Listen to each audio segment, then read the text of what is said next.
పిల్లలకు పురుడు పోసెనే పులే దారిలో పేరు వెట్టి జోలబాడనే నగదారిలో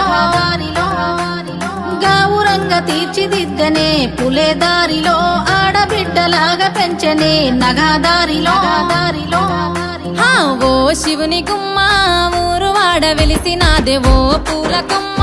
శిప్పి నిన్ను పిలిసినాదే ఓ కోయిలమ్మ కూనలమ్మ విలిసినాదే ఓ ఎన్నెలమ్మ ఎలుగు నిన్ను విలిసినాదే ఓ శివుని గుమ్మ ఊరు వాడ వెలిసినాదే ఓ పూల కొమ్మ శిప్పి నిన్ను విలిసినాదే ఓ కోయిలమ్మ కూనలమ్మ విలిసినాదే ఓ ఎన్నెలమ్మ ఎలుగు నిన్ను విలిసినాదే పూయలాయ చేతి పాటలే పులే దారిలో వాడవాడ తిరిగి వద్దమే నగదారిలో తీయనైన తీపి వంటలే పులే దారిలో 9